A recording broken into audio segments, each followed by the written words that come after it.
ಯಾಕೆ ಸುಮತಿ ಬೇಜಾರಿನಲ್ಲಿದ್ಯಾ? ಏನಾಯ್ತು ನಿನಗೆ? ಏನು ಹೇಳಕ್ಕ, ನಾನೇನು ಯಾಕೆ ಬದುಕಿರಲಿ? ಗಂಡ ತೀರಿಕೊಂಡ್ರು ಸುಕನ್ಯಾ ಬೇರೆ ಮದುವೆಯಾಗಿ ಸುಖವಾಗಿದ್ದಾಳೆ.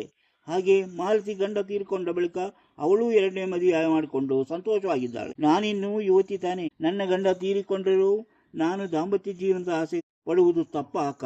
ನೀನೇ ಹೇಳು. ಇದರಲ್ಲಿ ಯಾವ ತಪ್ಪು ಇಲ್ಲ. ನಿನಗಿನ್ನೂ ವಯಸ್ಸಿದೆ. ಒಳ್ಳೆಯ ಒಬ್ಬ ವರನನ್ನು ಹುಡುಕಿ ಮದುವೆ ಆಗ್ಬೋದಲ್ಲ?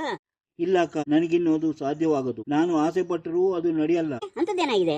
ಯಾರೂ ನನಗೆ ಬದುಕೊಡಲು ಮುಂದೆ ಬರಬಾರದು ಎಂದು ನನ್ನ ಗಂಡ ಒಂದು ಕೆಲಸ ಮಾಡಿಟ್ಟು ಹೋಗಿದ್ದಾರೆ. ಆ ದುಷ್ಟ ನನ್ನ ಜೀವನದ ಸುಖವನ್ನೆಲ್ಲ ಕಿತ್ತುಕೊಂಡೇ ಹೊರಟೋದ. ಅಂಥದ್ದೇನು ಮಾಡ್ದವನು? ಅವರು ತೀರ್ಕೊಂಡಿದ್ದು ಹೆಂಡ ಕುಡಿದು ಕುಡಿದು ರೋಗ ಬಂದು. ಆದರೆ ಸಾಯುವ ಮುದಕ್ಕಿಂತ ಮೊದಲು ಅವರು ಊರಿನವರಿಗೆಲ್ಲ ಏನು ಹೇಳಿದ್ದಾರೆ ಗೊತ್ತಾ? ಏನ್ ಹೇಳಿದ? ಅವರಿಗೆ ಏಡ್ಸ್ ರೋಗ ಇದೆ ಎಂದು ಹೇಳಿ ಹೋಗಿದ್ದಾರೆ. ಹೌದೇ? ನಾನಿನ್ನು ಬರ್ತೇನಮ್ಮ. ನೋಡಿ, ಯಾರು ನನ್ನ ಮಾತಾಡ್ಸಕ್ಕೂ ಭಯ ಪಡ್ತಿದ್ದಾರೆ ನೋಡಿ.